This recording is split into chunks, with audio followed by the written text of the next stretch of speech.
Bien, buenas tardes de nuevo, aquí amigos de la India.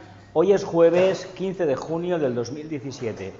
Vamos a hacer la sesión número 51 del alma, la cualidad de la vida. Esperamos retornar en octubre próximo para continuar trabajando con el tema del alma, la cualidad de la vida.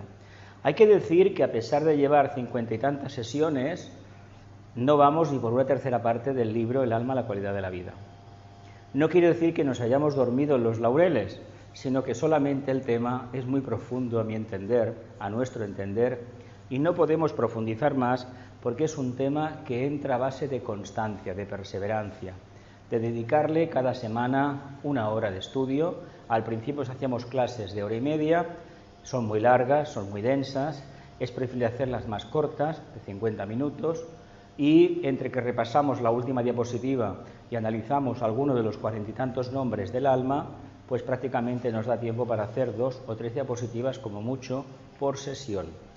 Pero como las hacemos muy participativas, poco a poco irán calando. Está previsto que en este mes de julio se pongan en abierto unas cuantas lecciones, 5 en total, se irá haciendo de una en una, yo las pondré en abierto.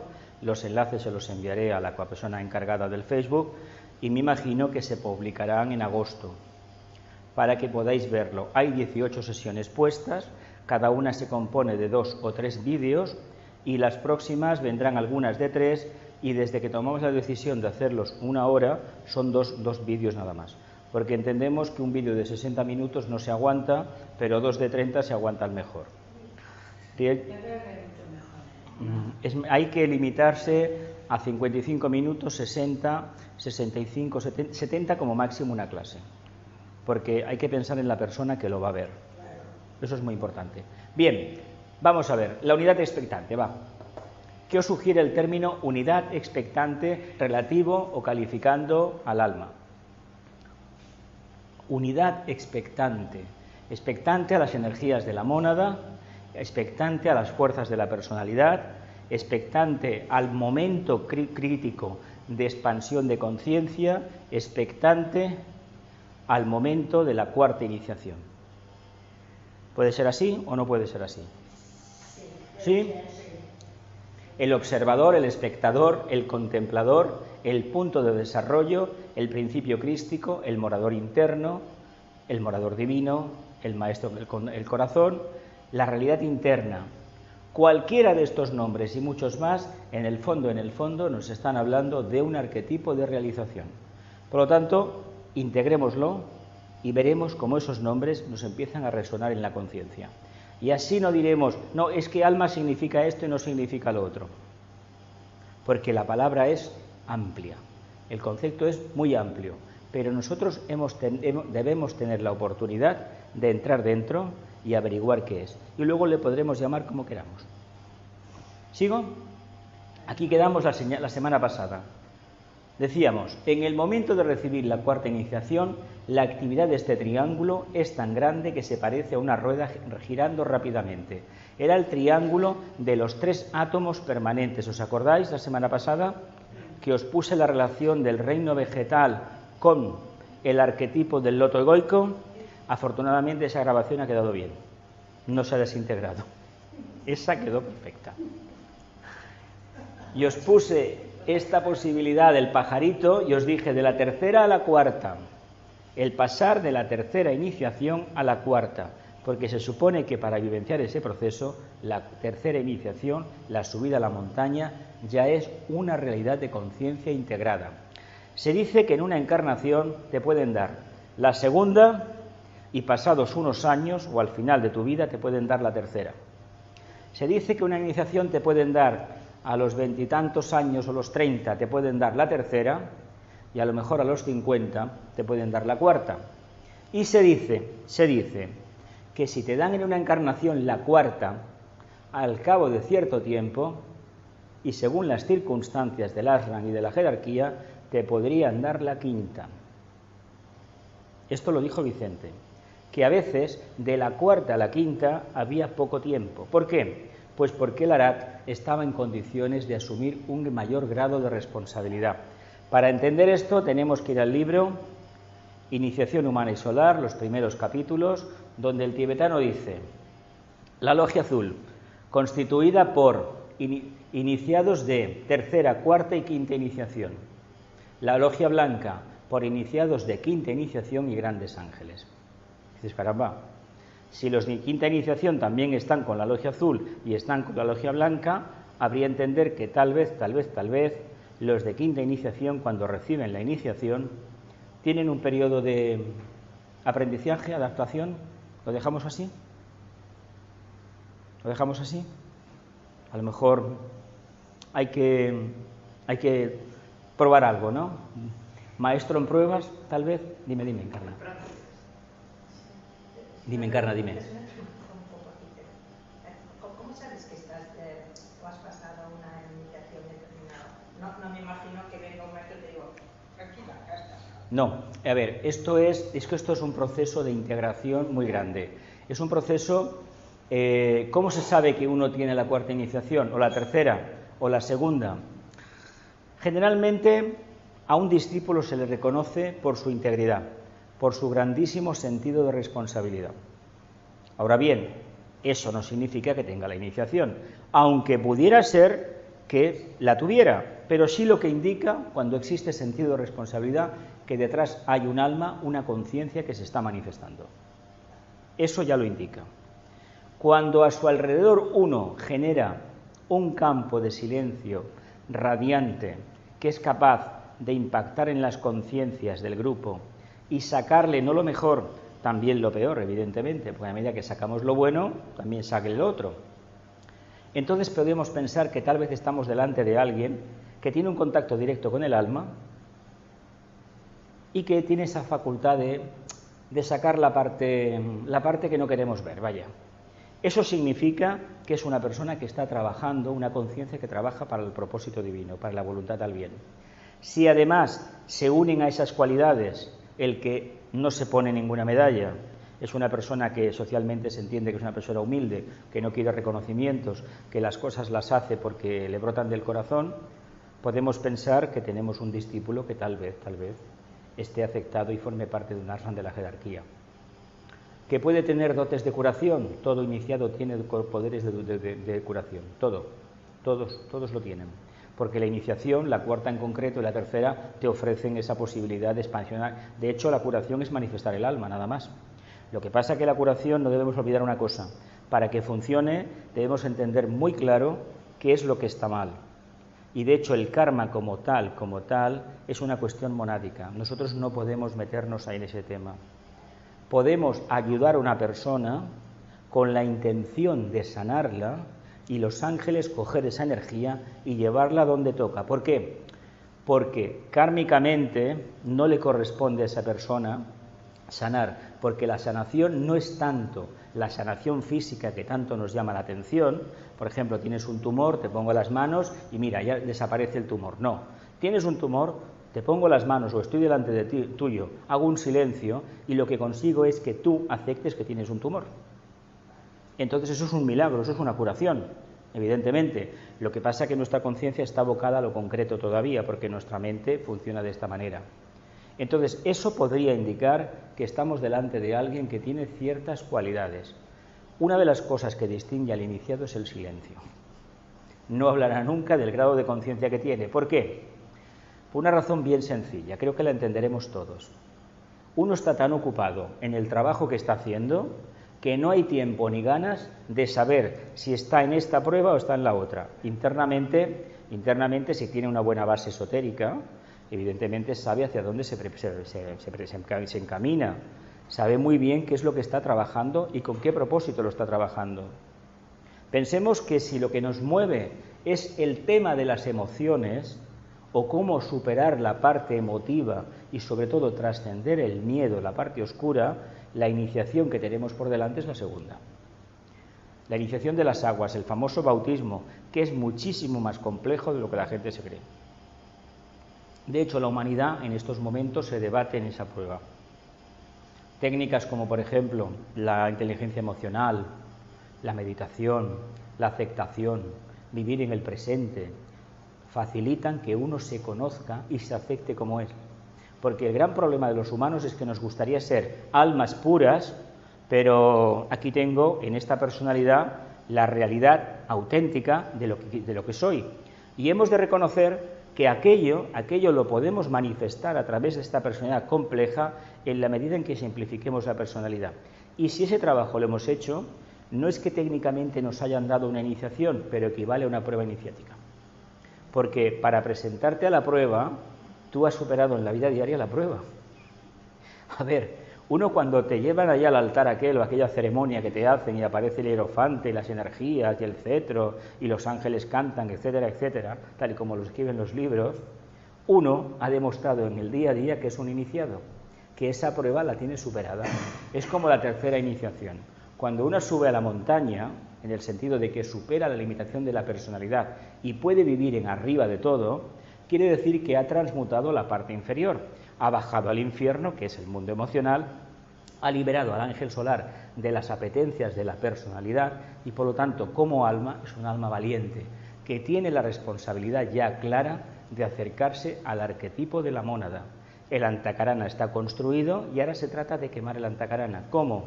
Intensificando el tránsito por el antakarana, captando la intuición a marchas forzadas hasta que quemamos precisamente lo que es el cuerpo causal. Eso equivaldría a la cuarta iniciación. De hecho, lo que hablábamos antes del deseo, cuando el deseo sigue para adelante y es abstracto, se convierte en aspiración, en esa voluntad al bien, que no sabemos muy bien qué consiste, en ese momento estamos invocando energías superiores. Pero ojo, para hacer eso hemos de salir del mundo acuático, el mundo acuoso, hemos de estar en el mundo mental, pero salimos del mundo acuoso en la medida en que nos planteamos superar las limitaciones. De hecho, cuando uno vive en el espejismo, vive dentro del agua, no ve la luz correcta. Cuando sube a la montaña ve una luz y lo que se da cuenta en la montaña es que tiene que bajar al valle a ayudar. Y ahí es donde te van a dar la cuarta iniciación, trabajando, quemando los egregores que tienes alrededor. Los tuyos no, porque ya en cierta medida están controlados, pero los de la humanidad. Y en la medida en que ayudas a los demás, te estás ayudando a ti mismo también.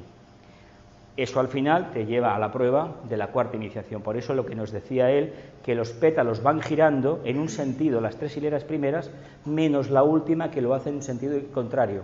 Porque lo veremos después descrito, la luz, el poder eléctrico, el Fohat, funciona de diferente forma. Como es la voluntad divina, tiene un giro distinto y esa fricción hace que el vehículo causal se desintegre y la mónada pueda, una vez abierto la última hilera de pétalos, la cuarta, arrancar la esencia, que es la joya en el loto, y se acabó el cuerpo causal. Es decir, se acabó la posibilidad de reencarnar, porque se ha consumado el karma. Ahora bien, puede haber servicio, y para ello se puede utilizar perfectamente un Mayavirupa, pero esto ya se verá, esto no importa. Lo importante es cómo lo podemos percibir, hasta dónde llega nuestra conciencia.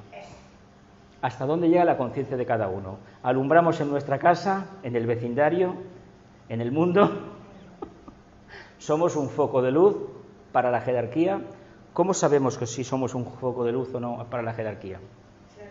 ¿Tenemos alguna evidencia a través de los sueños, del día a día, de los pensamientos, de nuestras actividades diarias, de que realmente estamos haciendo algo que está incidiendo positivamente en la evolución de la humanidad a la escala que nos corresponde hacer?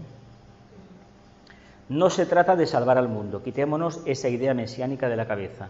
Se trata de que los egregores, la parte oscura que hay en el mundo donde vivimos, en nuestro grupo, nuestra ciudad, nuestros vecinos, nuestras familias, nuestros grupos, personas de trabajo, podamos tener la osadía de, a través de nuestro comportamiento y de nuestra capacidad de irradiar, absorber esa energía negativa y transmutarla en positiva.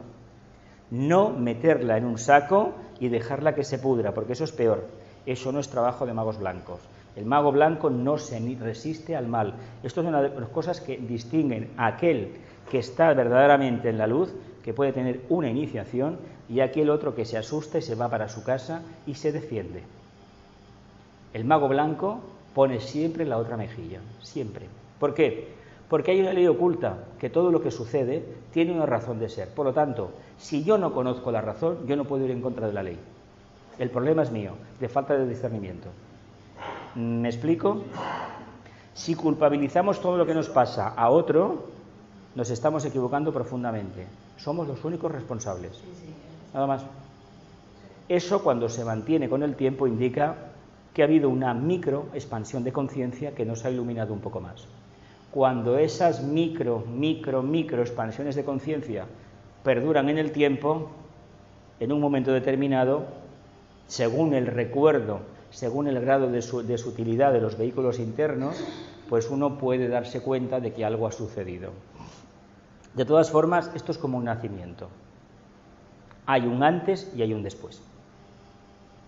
Si alguien quiere comprobar qué efecto práctico tiene, es que hubo un momento de confusión, un registro de algo pasaba y no sé qué pasaba, pero sí se puede decir tiempo después, yo no sé lo que sucedió, pero sí que sé perfectamente lo que ha acontecido después.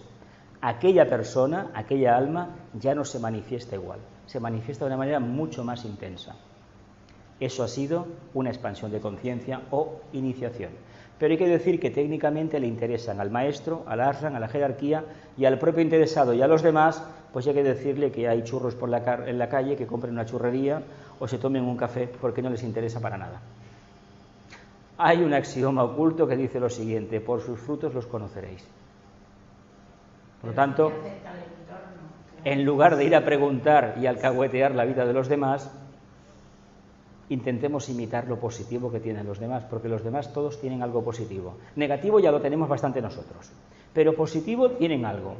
Si nos queremos evolucionar y algún día presentarnos delante del maestro iniciador, hagamos lo positivo de los demás y tal vez veamos que los demás también buscan la luz. La buscan con su cultura, con su nivel evolutivo, con su idiosincrasia, con su rayo, pero están buscando la luz como nosotros. Y se trata de buscar la luz y ponerla al servicio de los demás. Hablo algo de luz porque sintetizando luz, amor y voluntad al bien. Es decir, hay un antes y hay un después. Hay un antes y hay un después. Y esto es una cosa. Entonces dices, ya está. Aquí ha pasado algo. Aquí ha pasado algo. Y además es muy sintomático que, por ejemplo, a una persona le hacen una operación física, le quitan medio cuerpo, un montón de órganos, o vamos, una chapa de pintura, un arreglo de motor y todo, y lo ponen una puesta a punto, pero apuesta a punto. Y es otra persona. ¿Qué ha pasado? Pues sencillamente que aquellas cristalizaciones que tenía las había somatizado afectando a los órganos vitales del cuerpo. En el momento que le han quitado esa lacra que él mismo ha generado, esos cánceres o como se les quiera llamar, esa persona ha resucitado. Si lo vivenciamos así, eso equivale a una pequeña iniciación. Claro. Pensemos que entramos por una puerta. Entramos por una puerta y ya no volvemos a ser los mismos. Y en la prueba de la cuarta iniciación es definitivo. Se acabó el tinglao. Y además hay que tener en cuenta una cosa. Esto no es tomárselo y da efecto a los 5 minutos. Mirad, el caso de Pablo de Tarso estuvo 7 años asimilando la fuerza del cetro. La tercera iniciación, se cayó de la luz, del caballo, el rayo de luz, se cayó de la mente. El alma se manifestaba a través de la mente. A través de ese momento ya tuvo una percepción directa con la parte abstracta, más elevada. El señor, otro caso que a mí me encanta muchísimo mencionar, es el del presidente Roosevelt. Era un hombre, este presidente de la Segunda Guerra Mundial, que era inválido, ¿sabéis? Y este hombre, a los 21 años, tuvo un ataque de polio, estuvo 7 años en la cama y salió otra persona, otra conciencia. A ver, 7 equivale al tiempo que hay entre el planteamiento del propósito y la consumación del propósito. Pueden ser 7 años, pueden ser 50. Pero el 7 es el periodo, se divide siempre en periodos. Y esos periodos iguales, pueden ser 7 años o pueden ser más, pero que sepamos que ese tiempo es lo que has necesitado para poder recibir y respirar profundamente y expresar aquello que te han dado. No es un trabajo de pasar la prueba y al día siguiente me pongo a salvar el mundo. Es más complicado de lo que aparenta ser. Y si tenemos alguna duda, acordémonos que Krishnamurti todas las tardes tenía unos dolores de cabeza tremendos. Todas las tardes. Algo significará. ¿Continuamos? ¿Sí? Cuarta iniciación. En esta iniciación, por la acción del hierofante, que maneja el cetro de poder eléctrico, los tres fuegos son estimulados repentinamente por un descenso de fuerza eléctrica opositiva desde la mónada. ¿Cómo se llaman estos tres fuegos? Venga. ¿Y cómo se llama también Kundalini? Fuego por fricción. O fuego eléctrico, fuego de la conciencia y fuego de la materia. O Padre, Hijo y... O Brahma, el tercer aspecto, Vishnu el segundo y el primero. ¿No? ¿Vemos así? ¿Sí? ¿Qué es la energía por fricción? ¿Tenéis horno microondas en casa? Eso es la energía por fricción. Esa es una energía exactamente parecida. Es una forma de hablar así familiar del tema. Pero ahora, ¿sabes cuando me calienta la leche? Digo, me voy a apagar porque se me está peleando. Se está peleando. Se me está friccionando el alimento. Digo, ahora estoy tomando alimentos friccionados. Ojo que hay una razón esotérica ahí detrás, ¿eh?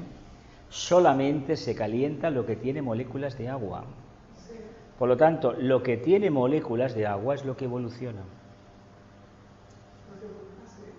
¿Qué crees que nos manda el sol? Sí, ¿y no serán un poquito de microondas, entendido, una energía que hace friccionar nuestros átomos espirituales ultérrimos? ¿Te has parado a pensar en eso? Solamente lo que tiene humedad se puede calentar, lo demás no se puede calentar. Por algo será, porque los humanos, si no fuera por la parte acuosa, no podríamos desarrollar el famoso loto egoico, que es precisamente el reino vegetal, el arquetipo vegetal que llevamos dentro. Y es que qué tontería, no, porque son los rayos de la línea del segundo rayo, el segundo, el cuarto y el sexto. Y precisamente con armonía, con belleza y con devoción al sol, a la conciencia, el segundo rayo se manifiesta. Y además dentro del tercero, que es el reino de la naturaleza, por eso el planeta es verde. ¿Veis el juego de rayos que hay? Los humanos el 4 y lo otro el 3, el 7. Cumplimiento de propósito. ¿Veis cómo todo tiene una razón de ser? Por eso decía, lo del microondas, ojo, porque el logos nos está lanzando continuamente para que despertemos. A ver, una cuestión que se está viendo. En los últimos 25 años el sol pica muchísimo más. Decimos, no, es que nos hemos utilizado que los champús que utilizamos y los jabones. A ver, la capa de ozono está ahí está. Y no se sabe muy bien si antes estaba todo el planeta o había algunas roturas, es como una trama etérica, ¿de acuerdo? Es una trama etérica y eso está ahí, vale, ¿de acuerdo? ¿No será que nuestro Padre nos está lanzando vibraciones nuevas para que despertemos? Es que los polos se están derritiendo. ¿No será que Él ha tomado la decisión de que nos espabilemos? Dijo, porque no sucede nada en el planeta, nada, que el logos solar y el logos de Sirio y, por supuesto, el logos planetario sepan. Nosotros... Son ciclos de evolución, claro, pero ahora estamos en un ciclo de cambio de clima. Estamos cambiando de clima, pero no tanto por la acción del hombre, que es muy negativa con la naturaleza. Está muy bien que exista Greenpeace y compañía, que concienciemos por el tema de la naturaleza, porque es el arquetipo de estos rayos que hay que manifestarlos, pero hay que decir que el logo solar está trabajando unos niveles diferentes. Como está vibrando más, todos los hielos de las montañas desaparecerán. La temperatura aumenta y la respuesta del planeta va a ser entrar en una hibernación. La corriente que está en el fondo del océano, que es la corriente fría, la que regula el clima, saldrá a la superficie. Esto lo hemos visto en muchas películas.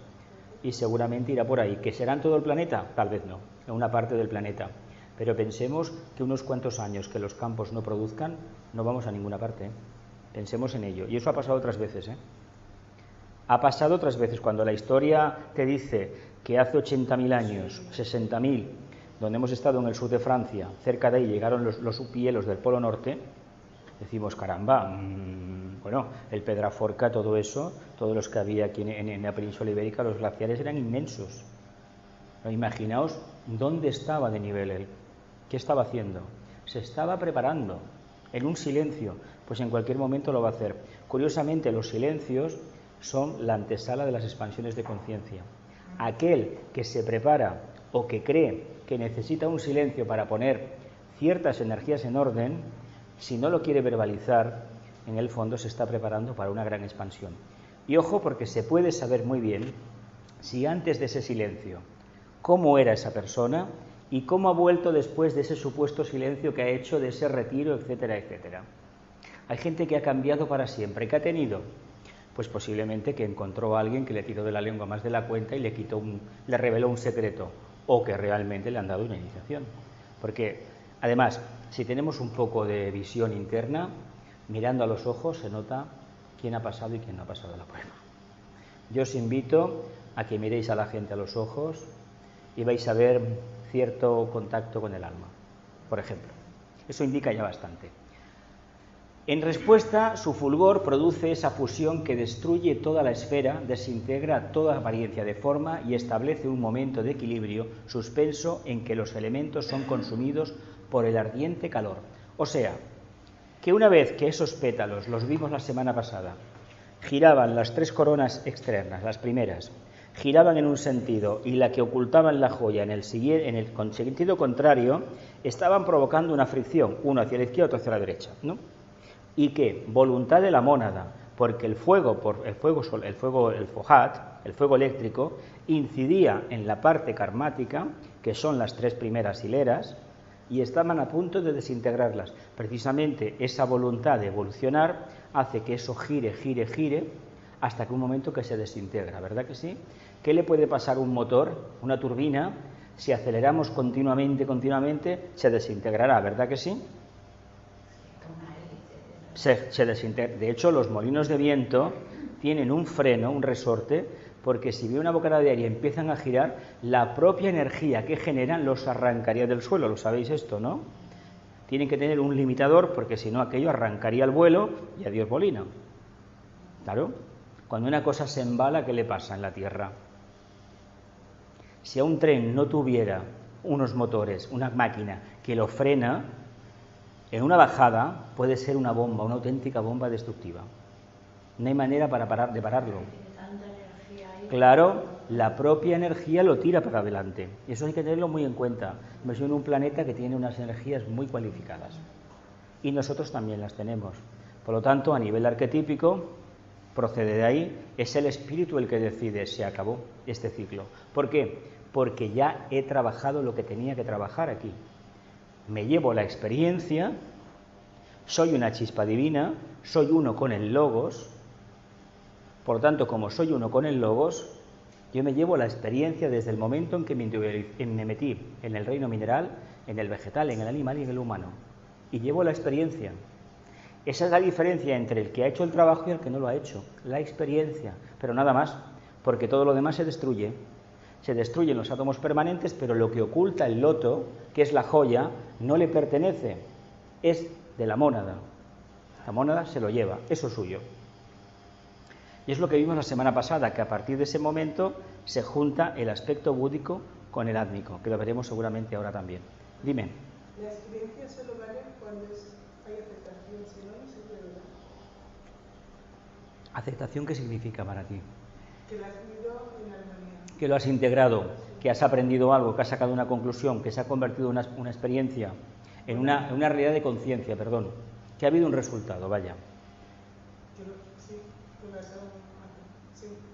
A ver, el tema del alma no puede funcionar, ya os lo he dicho muchas veces, si antes no nos hemos hecho la pregunta quién soy, de dónde vengo y hacia dónde me encamino, o si no, no nos conocemos bien. No en estos términos, con estas palabras, pero hemos hecho lo posible y un poco lo imposible para trabajar este arquetipo. ¿Por qué lo digo? Porque estaríamos hablando de una manera literal lo que ponen los libros. Y esto de los libros no nos interesa. ¿Y sabéis por qué no nos interesa? Porque es un trabajo que no hemos hecho nosotros. Está bien como información, pero no entendamos nunca un libro sagrado como conocimiento, porque para nosotros no es conocimiento en tanto y en cuanto esa letra que está ahí, escrita, esas famosas frases, no tengan una resonancia dentro de nosotros y solamente la tendrán en la medida en que estudiemos, reflexionemos y meditemos habitualmente. Es decir, que expresemos ese arquetipo que encierran en el plano físico. Si lo expresamos de conciencia, de forma natural, evidentemente para nosotros eso es sabiduría. ¿Por qué? Porque hemos transmutado la información, la hemos vivenciado, y al vivenciarla se aposenta en nosotros como un conocimiento, y lo que nos va a motivar y nos va a durar toda la encarnación va a ser esa síntesis de conocimiento, llámese de sabiduría, que además está ligada completamente a la intuición, hasta que llega un momento que te das cuenta que pasa en la cuarta iniciación, que le pasa al maestro. El maestro no tiene por qué saber de todo, no lo necesita, tiene un canal perfecto, tiene la banda ancha. ¿Quiero saber esto? ¡Pum! Ya lo sé, ya lo tengo. Cualquier cosa que necesita, hay un Deva que se lo trae. Es que esta idea de tener la biblioteca, mira, mi bagaje cultural, mi ruina emocional, mi ruina espiritual. ¿Por qué? Porque hemos focalizado nuestra evolución en unos libros y resulta que no hemos puesto en práctica ni la primera línea. Blavatsky era muy certera, tenía una cuarta iniciación cuando dijo: lee 5 minutos y reflexiona 2 horas. Estudia 5 minutos y reflexiona 2 horas. Y es que 2 horas te das cuenta que al final es poco tiempo, que puedes tocar un tema, un mantra, un aforismo, por ejemplo, las bienaventuranzas. Las bienaventuranzas. Si antes alguien te golpea la mejilla derecha, ponle la izquierda. Eso te puede dar para escribir libros y libros. ¿Por qué? Porque es la ley del karma. Es la manifestación de la conciencia, la limitación de la dualidad. Lo podemos encarar desde el punto de vista que queramos. Y cualquier aforismo de cualquier religión del mundo, de cualquier filosofía, o grandes pensamientos de Oriente o de Occidente, se pueden analizar así. No es que se pueden, se deben analizar así. Está el método socrático, la analogía, la correspondencia. Es lo que se utiliza para ir construyendo cadenas, construyendo interrelaciones, sinapsis neuronales, vaya. Aquel que acepta 2 más 2 son 4, pues son 4. Luego un matemático te puede explicar que eso no es así. Que evidentemente te dirán otra cosa. Todo el mundo tiene razón, pero se trata de saber por qué tiene todo el mundo razón, no aceptarlo. Hay 2 maneras: o creo o conozco. ¿Qué queréis? Conocer. Pues si queremos conocer, hemos de transmutarnos. Hemos de exigir la iniciación y hemos de aceptar libremente, hemos de implorar la prueba. Hemos de pedir abiertamente la prueba. ¿La prueba para qué? Pues para templar el acero que llevamos dentro, para saber si estamos en condiciones de tener mayor responsabilidad y a ver si viene más energía, y con esa energía podemos servir más. ¿Qué creéis? ¿Que un iniciado pide la iniciación para aumentar el ego personal y mirarse en el espejo qué guapo soy? ¿O para poder canalizar mejor la energía divina? Es lo segundo, no es lo primero. Si es lo primero, es un simple espejismo. Además, no se la van a dar, y si cometiera el error de tocar algo que no debiera, se iba a quemar vivo con esa energía. O esa energía se utiliza para despertar las conciencias eliminando egregores, o te acabará fagocitando, te acabará carbonizando. Cuarta, elementos son consumidos por el ardiente calor. ¿Queda alguna duda sobre esto del trabajo de la mónada en la cuarta iniciación? Volvemos a tocarlo otra vez, Estamos en el capítulo 18 del libro, y lo que te rondaré. Queda todavía mucho, ¿Continúo?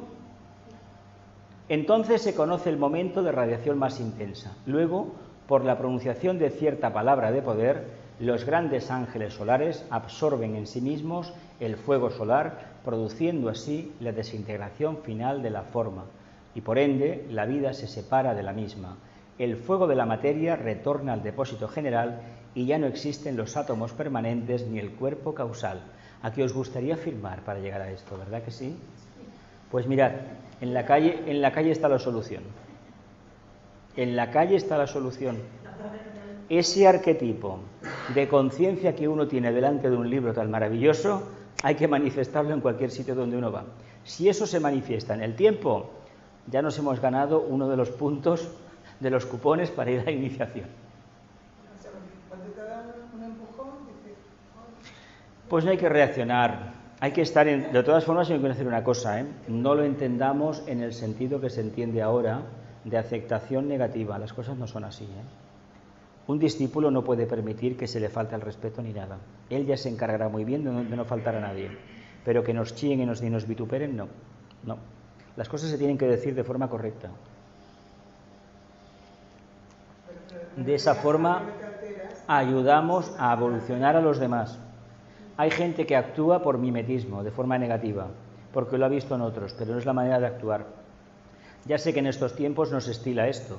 Allí se defiende además, algunos maestros, escuelas, defienden que los niños tienen que hacer de todo, que les salga todo lo que llevan dentro. Lo que lleva uno dentro, por pura definición del planeta karma, del planeta